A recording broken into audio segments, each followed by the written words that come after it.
આપણે જ્યાં સુધી આ દેહમાં અને દુનિયામાં છીએ ત્યાં સુધી આપણા માટે કેટલાક ભયંકર પડકારો છે.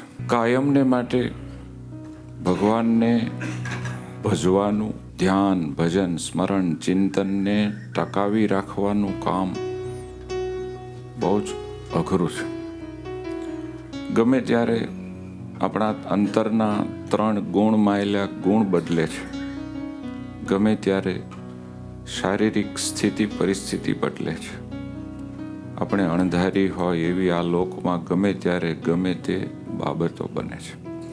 આ બધાની વચ્ચે ધ્યાન, ભજન, સ્મરણ અને ચિંતનના વેગને ઘટવા ન દેવો એક મોટો પડકાર છે. આ બધું કરતા હોઈએ એમાં જ્યારે માન, અપમાન, સુખ, દુઃખ, સાનુકૂળતા, પ્રતિકૂળતાનો સામનો કરવાનો થાય ત્યારે એક ધારું હૃદય કોમળ રાખવું, ભીનું રાખવું, પોઝિટિવ રાખવું, દિવ્ય ભાવ અને પ્રેમ ભાવથી ભર્યું રાખવું એ આપણા માટે પડકારરૂપ છે.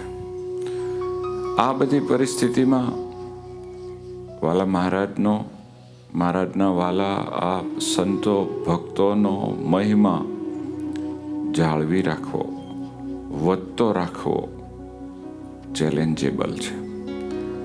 જો એમાં આપણે સાવધાન રહીએ, કસાવીને પકડી રાખીએ તો ધ્યાન, ભજન, સ્મરણ અને પ્રભુ પામવાની ભૂખ વધતી રહે. આપણે સૌ પ્રભુને પ્રાર્થના કરીશું. હું આ દેહ નથી જે હર ક્ષણ મને વિક્ષેપ ઊભા કરે છે. આ દુનિયા પણ નથી કે જેમાં ગમે ત્યારે કોઈ પણ પ્રકારના વાવાઝોડા, તોફાનો આવી શકે છે. એ બંનેથી ઉપર ઉઠી આત્મા બ્રહ્મ કે અક્ષરધામ રૂપ બની પરબ્રહ્મ પુરુષોત્તમ નારાયણના સ્વરૂપમાં હું જોડાણો છું. હે મહારાજ, હે પ્રભુ, મારે હવે કાયમ આ જ ભાવમાં રહેવું છે. હું રહી શકતો નથી. મહારાજ, તમે મારા ઉપર કૃપા કરો.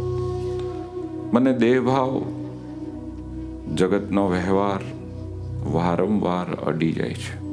હું આપના પગ પકડું છું પ્રભુ, આપને આશરે છું, આપનો શરણાગત છું. હે નાથ, હે વાલા, હે પ્રભુ, મને બચાવી લ્યો, મને ઉગારી લ્યો. કાળ, કર્મ અને માયા મને ખેંચી જાય છે, ઢસડી જાય છે અને હું આપને ભૂલી જાઉં છું, ભટકી જાઉં છું.